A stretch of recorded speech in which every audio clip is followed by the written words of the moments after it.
आणि आता एक मोठी बातमी कोकणात समोर येते। रत्नागिरी सिंधुदुर्ग खासदारकीसाठी शिंदे गट आणि भाजपमध्ये चढाओढ दिसतेय। शिंदेंच्या शिवसेनेमध्ये गेलेले खासदार भाजपच्या तिकिटावर लढतील अशी चर्चा सुरू आहे। कोकणाप्रमाणेच इतर ठिकाणी देखील पालघर पॅटर्न राबवण्यात येण्याची शक्यता आहे।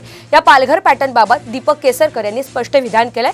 पालघरमध्ये भाजपने आमच्यासाठी जागा सोडली आणि तिथे उमेदवारीही दिला। एखाद्या जागेवर भाजपचा क्लेम असेल आणि आमचा उमेदवार पसंत असेल तर उमेदवारांची अदलाबदली होऊ शकते असं केसरकर म्हणालेले आहेत। तर सिंधुदुर्ग रत्नागिरीमध्ये खासदारकीसाठी शिंदे गट आणि भाजपमध्ये चढाओढ दिसून येते। शिंदेंच्या शिवसेनेमध्ये गेलेले खासदार आता भाजपच्या तिकिटावर लढतील अशी चर्चा सुरू झालेली आहे।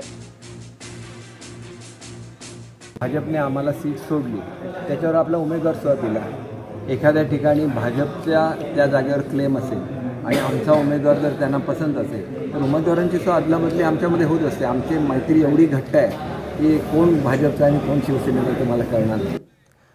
दरम्यान हा पालघर पॅटर्न नेमका काय आहे आपण ग्राफिक्सच्या माध्यमातून पाहूयात।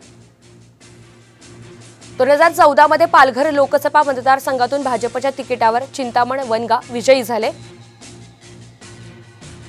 2018 मध्ये चिंतामण वनगा यांचं निधन झालं। चिंतामण वनगा यांचा मुलाचा शिवसेनेमध्ये प्रवेश झाला।